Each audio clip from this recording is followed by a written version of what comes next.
Welcome to It's Our Time with Scott Ryan. I am your host, Scott Ryan, and today we're going to be spending our time with Brent Simon, who has written an amazing new book called The Dreamer's Path, and it is out now for order, and it covers so much. I can't wait to get into this. Brent, welcome to the show. Thank you, Scott. Nice to be here.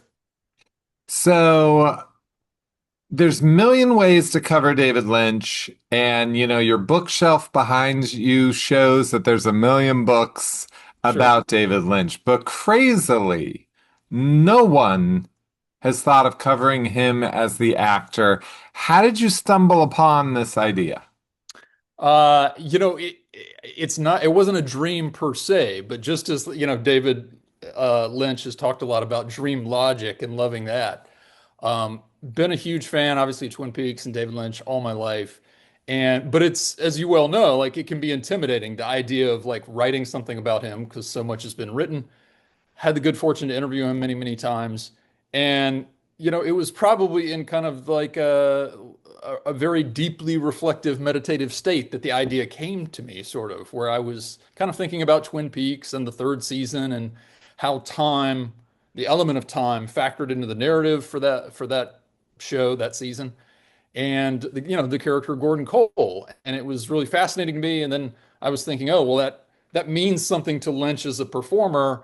And then I was started thinking about Zelly and Me and all these other things, and I was like, aha, it was this light bulb moment where I was like, this is a really, as Gordon Cole would say, this is really, really interesting to think about, and so that was the idea that, wow, even though he is rightly known as this auteur, there is a sort of through line of performance throughout his public life. And I thought it would be both fun and interesting, to unpack it because it's serious, but then there's lots of stuff that is not serious at all. Right. And as someone who has also followed David Lynch and Twin Peaks through my whole life, you uncovered stuff that I did not know about. I mean, because like I saw Zelly and Me and I watched Louis when he was on there and you catch him on Family Guy. So there's things that I feel like everyone knows about and you might think, "Oh, that's what this book is." But it is so much more, you know, if you want to impress those Twin Peaks people out there that think they know everything about David Lynch, what is the nugget that you would say they probably don't know about blank? Right. There's a chapter in the book, as you know, called David Lynch World Tour. And, here's this deeply American filmmaker, right? Like that his films comment upon the sort of hidden qualities of American life in a very specific way. And yet he's this beloved international, cinematic icon. Well, why is that? And you know, in sort of 2008 and 2009, he traveled extensively. He had his book, Catching the Big Fish, which had some translations. So he goes to Brazil, he goes to Russia, and while there, and yes, he's giving these, sort of mini master class talks and Q&As, but he actually appeared in several films as an actor. And so some of those short films are known, but I guarantee, there's a feature film that I really, really strongly believe no one kind of knows about, and certainly no one has read about. And that's one of the thing I was very fortunate enough to be able to track down these filmmakers, these international filmmakers, and sort of unpack with them their their feelings about David Lynch and their own projects, yes, but also why he resonates in an international way. So that's one of the things. And then, as you well know, like with his website, there were all these little sort of bits of ephemera and these curios, and some of those are kind of like presumably lost to the ether. Yes, some of them are available on YouTube, but it was really fun to be able to sort of track down some of those things as well that maybe people don't know about. Um, it's interesting that you say that David Lynch is very American, and but do people outside of our country think that? Do they view him as being very American, or do they view him as being dream-based, which would be worldly? I think, it's interesting. I think it's kind of both. There's a diversity opinion on that, but I had several filmmakers talk about, international directors or filmmakers talk about his connection to Americana and that they view him through that lens. And in a way, I think they appreciate, yes, sort of the surreal or dream-based consciousness of his narratives, and they view that as kind of a lens or way to look into America. Hmm. And maybe, America is a country, but America, to the rest of the world, America is an idea. And that idea can be really, a light on a shining hill, a good thing. And then sometimes maybe it's Right. not such a good thing. And so some view him, yes, as American, but a way to kind of unlock or grapple with some of what the idea of America is to them. Yeah, I think it's fascinating to me because of me running the Blue Rose for so long. We always sold more Blue Rose outside of America than we did inside of America. So I guess it's just like very known to me that David Lynch is bigger outside of America than he is in America. Like, I mean, my mother's friends have no idea who David Lynch is. You know what I'm Right, saying? right. Yeah, Like, they're like, your son writes about what? But right. I feel like in Italy, France, England, like David Lynch is huge, but I have never considered that it's their way of like spying on America in a way. It's an interesting like thought. Yeah. And I think that's there's this idea, there's this sort of, that can be misunderstood in their own time. And I think, Lynch both was and wasn't, right? Like he was tremendously respected. And the book sort of touches on this, that like, absolutely, you talk to, creative execs in Hollywood, studio heads, whatever, everybody's going to respect David Lynch, but are you going to attach dollars to that respect? And the answer is probably no. Right. I would argue he would never be a guy that's like plug and play with studio films. But there were certainly times when there was an opportunity for studios to greenlight or budget small films, and they sort of chose not to. So he was respected, and I think, like you're right, that outside of America, that love in sort of France, in Italy, in Russia, South America broadly, um, it comes from people seeing this authentic pursuit of kind of the art life, seeing some of his artistic peaks and heights and the way that he was embraced, but also understanding he exists outside of so much of the Hollywood system. So, one of my favorite things is Dumbland, and I don't know how widely known Dumbland is. It was nothing I had seen before Daniel Knox and I started doing our Lynch Fest, and Daniel said, "You haven't seen it?" I was like, "No," and he's like, "Get in that theater and watch it." So the first time I watched it with like 2,000 Lynch fans in Chicago, where it played like it was an Adam Sandler comedy. Right. And I Yep. just thought it was the funniest thing I had seen. I don't know what it would be like to watch it by yourself at home. But tell me what David Lynch does, or maybe our viewers who are like, what is Dumbland? Does he play every part? Because I'm wondering about that. He does. And I mean, like Okay. this was, a wonderful example of, kind of one of the buckets that I sort of assign performance in the book is, sort of curiosity and experiential based. Like throughout his life, right? I think David Lynch was someone who, when he was interested in something, he had no problem. It didn't matter that it, quote unquote, wasn't what he would maybe supposed to be pursuing as an auteur Right. filmmaker, right? If he had an interest in it, by God, he was going to do it. And even if he had a little bit of fear about it, maybe he's even more kind of drawn to it. And, with Dumbland, there was this period, the wild, wild west of the internet, as it's sort of, becoming more prevalent in our lives. there's all these dot coms, right? And they've got huge amounts of money and they're just throwing it at creators to try to grab eyeballs for their websites. So shockwave.com is a website. They've got, the media player.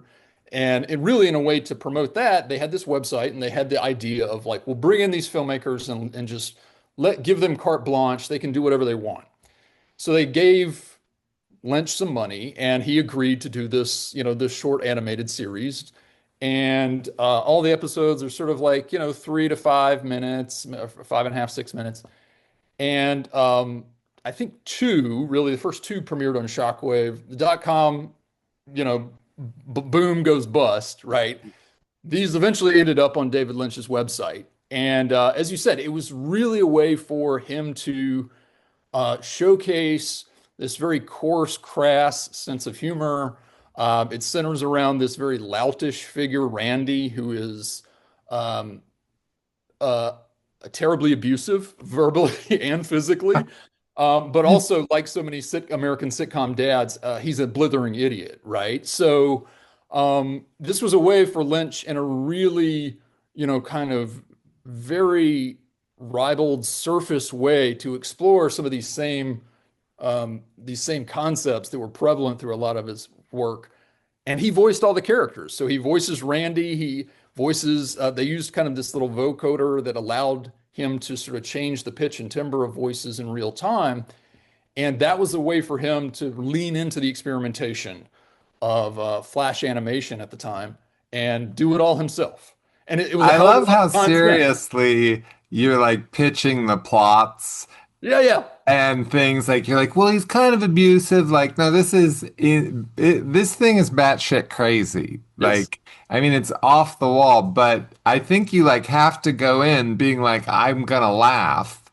Like, you can't go in. This is not cerebral, figure out Mulholland Drive kind of David Lynch here. But Yeah. what do you, I mean, it's probably unfair to put you on the spot, but like, where do you put Dumbland? Is it like, you'd be like, no, I really like this, or like, ah, it's middle Lynch, or I'm just curious, like, where would you put Dumbland in your love of Lynch projects? I think I like it. I don't necessarily like love it, but it's fascinating to think about because I was fortunate enough to interview him many times, and I interviewed him for his website in 2002. And we talked about this, and it's in the book. I used some of the quotes from interviews that I had with him, and he sort of talks about, Randy is a perfect character for the internet, he says. And he's like, 5 minutes of Randy is good and enough. And any more after that, you might be sort of in trouble. Right. So it's a way, I think the series was a kind of pressure release valve for him. And it was a way for him to show this other side of his personality that wasn't, proper and tied up in the public persona of a serious filmmaker.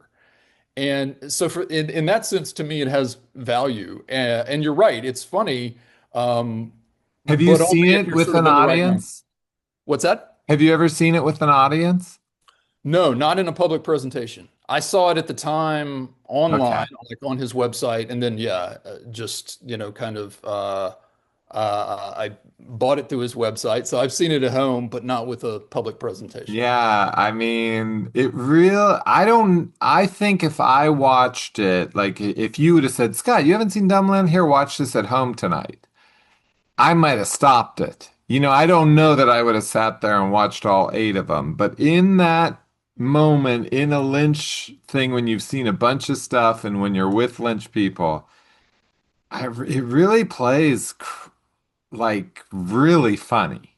I Yeah. don't know. Maybe I'm wrong about that. Now let's go to Out Yonder, which is, Yep. I think, another thing. And, forgetting about what it's about, just talk about his performance in Out Yonder.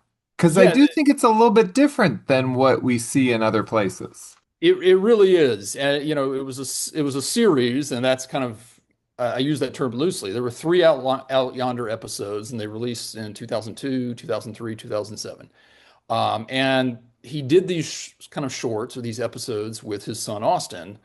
Um, and so much of Gordon Cole, he's not a physically dynamic character, but he's leaning forward like in the original run of Twin Peaks, right? He is Right. delivering exposition, but a figure of comic value. Um, a lot of stuff that Lynch was doing for his website at the time, very kind of out there. Dumbland. He had this Billy the Groper character, for Blue Bob, the music video he did for that. Out Yonder is very different. Yeah. There's a stillness to it, and the premise is just that these two guys are sort of sitting there outside and commenting on these, sort of various things that are happening off screen, and engaging in very abstract communication that leans into, alliterative phrases like "bees being," and it's absurd, and that sort of through line tracks. But again, there's a stillness to it that is very unlike any other Lynch performance. And so it's interesting to kind of unpack that and maybe some of the reasons for that and how it fits in with things he was doing at the time and then later as well. Um, I don't, and who is the little kid? Is that the son that's going to grow up and be in the return? I mean, there's one episode where a real little kid comes out, and I'm curious, is that Riley, yeah, Riley? it was very much a family affair. Yeah, Okay, so that's what I Austin is thought. the I thought it seemed like it should have been Riley, but you don't really see his face. It's like right. shot from behind. He shot from behind. Yeah, Austin is in all three, and then Right. Riley, who was I think around probably In 10. teeth. I think he's just in the one where they're pulling well, Yeah, I'm not going to explain Out Yonder. If people haven't seen it, I'm not talking about what happens in any of them because it isn't going to help any of us. But I kind of liked Out Yonder. I don't know. It's very strange. it is. Yes. Yeah, yeah. And again, that was for his website. And I know the idea that he had for it, he credits it to, just he was writing longhand and this phrase "bees being" popped into his mind. But I had the good fortune to connect with a lot of Lynch's assistants, and so talking to his assistants at the time and some other folks, they all said, oh, when he attached that idea to being able to do something with Austin, that was something he really loved and enjoyed. So that was a way. It was a way to, sort of, you could say commodify family time, but Right. yeah, have something fun and creative to do together, and he really he loved. Yeah, it was a good one. Um, One that I don't like is What Did Jack Do? Like, What Did Jack Do does not work for me in any way, which is fine. I mean, I guess we're talking about him as an actor and his performance is fine. I just gotta, you said Randy's good for about 5 minutes. I would say, Jack's a little long for me. Um, but where does that fall with the return? Because some of the things that you cover, I was like, shouldn't he have been busy writing the return or editing the return? I mean, a lot of these things are overlapped. So where does Jack fall in with the return? Do you know?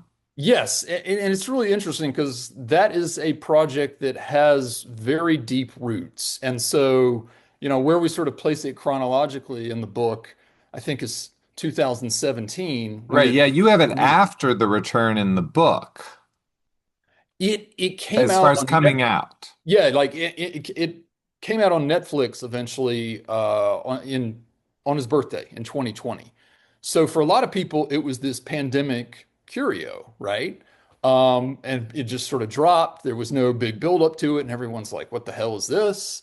But it had its roots, and they shot it in 2014 just before Christmas, and then it premiered in 2017 in Paris as part of a museum exhibition, and then it played sort of one time stateside at the Festival of Disruption in 2018.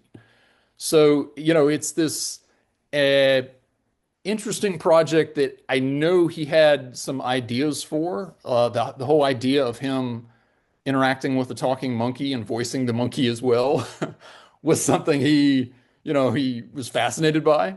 And it's interesting to consider, particularly the time that they shot it, is when he is writing Twin Peaks season three with Mark Frost. He's stepping back into, or the idea of stepping back into Gordon Cole is there, and it's part of a package of things which there's some other short curios. I won't spoil all of them or go off on too many tangents, but there's some other shorts where again he sort of plays a lawman or detective, or he slips on that black jacket and the tie, the sort of Gordon Right. Cole outfit. And this is one of them. And so if you view it through that lens of, oh, this is interesting to think about the idea of him becoming a detective just before he plays Gordon Cole again, your opinion may change slightly, maybe slightly. I'm not sure. Well, it's not David Lynch. It's just the talking monkey gets old for me. It's fine. Everyone to their own. I'm sure someone is going to say to me, "How can you like Dumbland and not like Jet?" I mean, it's just how it hits you.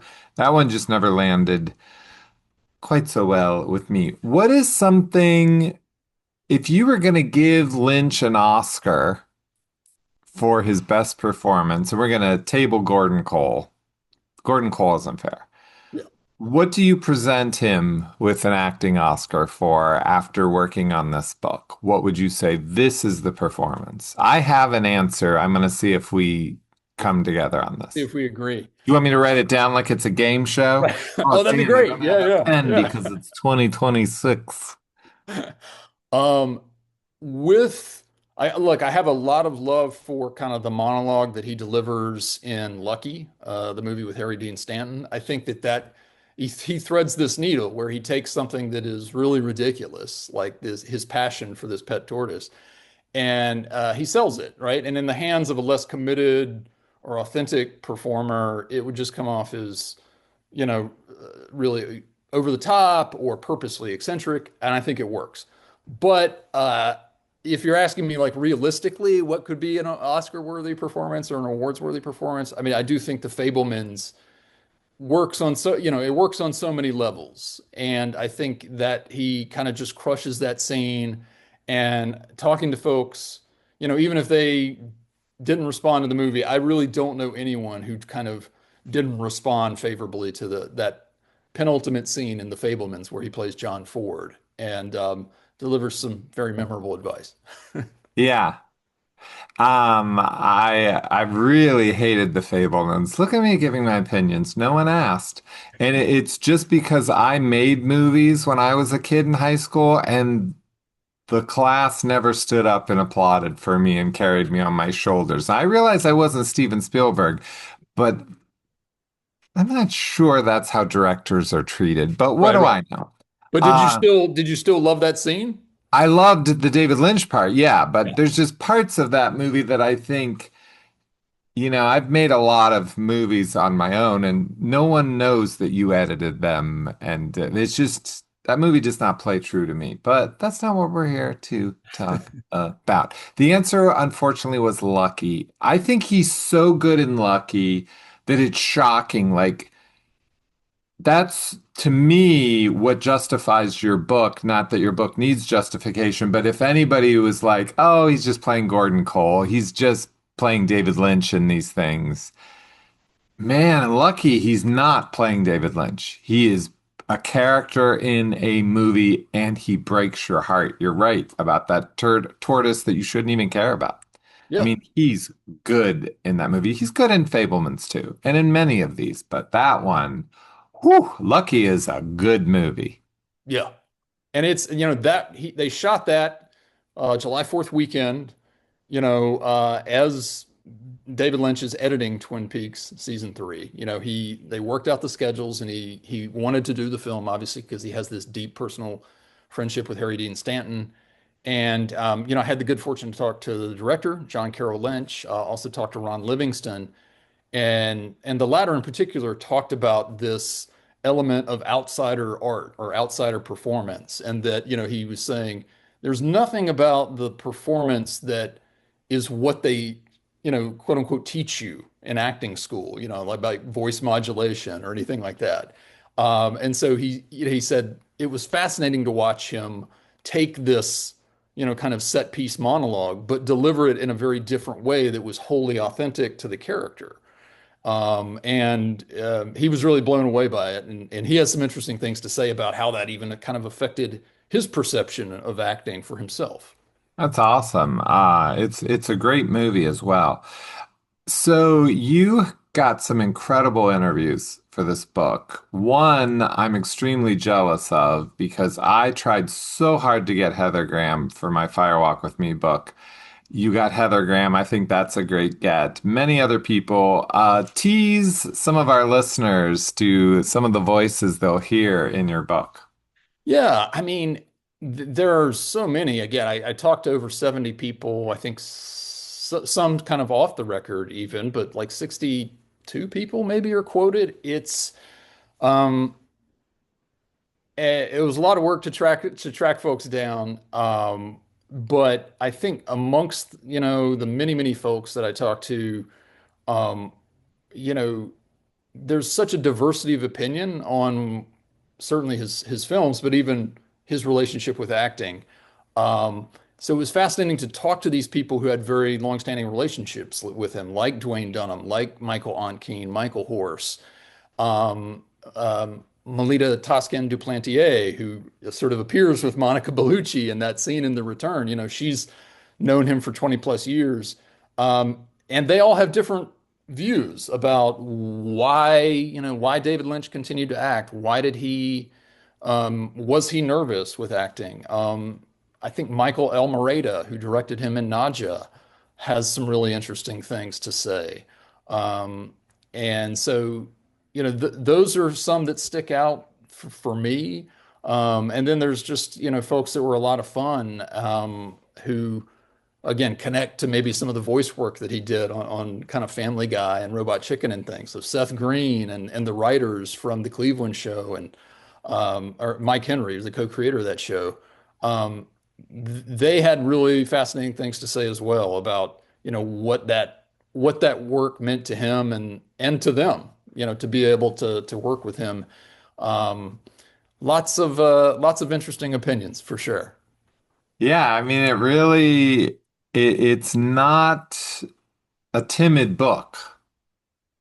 Like I will say, um, there's one thing and that kind of pisses me off a little bit, to be honest with you, because my all-time favorite Twin Peaks scene you actually talk about, which involves David Lynch. I call it the happy scene. I've always called it that, but it's the scene with Shelley and the log lady, and then also when Bobby catches Shelley and Gordon kissing.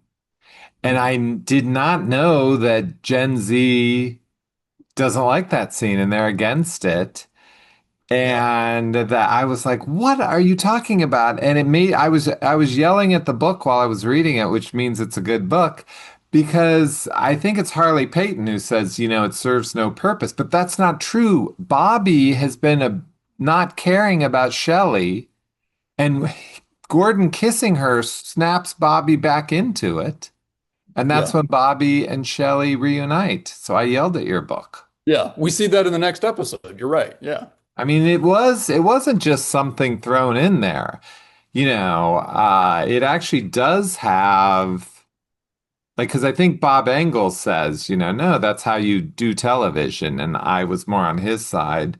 Right. So I'm seeing Harley in a couple weeks in Twin Peaks, and I plan on telling him he's Yeah. incorrect. Yeah. So, Exactly. You can have that fight with him. yeah, I will. Yes. Yeah. Well, I think this book is incredible. I think people are gonna love it. It's available right now at Tucker DS Press. It's available at bluerosemag.com. We have it on hardback and paperback. It just went out yesterday, so it's running through the systems and it'll be out there in the world in moments. Congratulations. This is an undertaking. It was. And I really quick, I'll slip in two other mentions. I did Yeah. talk to Louis C.K. For Louis, and I think he really had some astute observations about performance and Lynch. And then, huge gratitude as well to Jennifer Lynch. As you well know, she's um, loves her dad so much. She's incredibly articulate, I think, about his work. And, she was very candid. There's something in the book that really unpacks, I think, his relationship to the fix their hearts or die line. And that was really special to me that, she was trusting enough to kind of go there and talk about some of that stuff as well.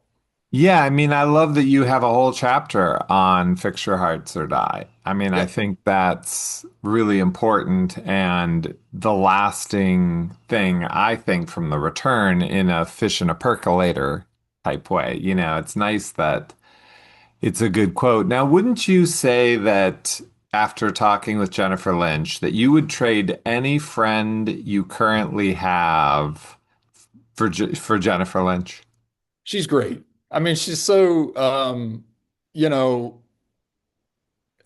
she reflects a lot of her dad's qualities. And I had interviewed her many years ago, for some of her work. But yeah, just, just genuine, right? I mean, as you said, I mean, like, just the yeah, coolest person I've ever met. Like, yeah. if I could just dump George Griffith and get Jennifer Lynch in exchange, like I'm making that. And George isn't going to be mad at me. George would be like, I understand. Yeah. He's like, yeah, yeah, I'm good with George that. would drop me for Jennifer right now. I know that. Nice. But I mean, she truly, I believe, is the coolest person I've ever met in my entire life. She's fantastic. Yeah. And we spoke a couple times, and again, she was so giving, and and it was funny because we had some audio issues like during the interviews, right? And then, we cracked up about the fact that, Gordon Cole, that her father, as Gordon Cole, was Right. sitting there laughing at us because it became absurd at a certain point where, as you well know, only dropping out during the most crucial and emotional parts of a conversation, right? Like, otherwise, it's fine. Yeah. Right. Oh, So, is it, yeah, technology. We need to pretend that it works, but I don't know why we're all lying. right. So we're trying to work that you're going to come out to Real Twin Peaks Day. I've been talking to the Snoqualmie Trading Company, and they're very interested in doing a signing. So if you are heading to Real Twin Peaks Day on February 21st, 22nd, we don't have the information yet because, like we said, this is all very new, but it's looking very good. I did talk to them. They're very interested. We just haven't nailed it down. So come out, meet Brent in Snoqualmie that weekend. And I'll be interviewing Harley Payton and having some books available there. So, Brent, great job. Twin Peaks people and David Lynch fans are about to find out they didn't know as much as they thought they knew. Great job. Thank you.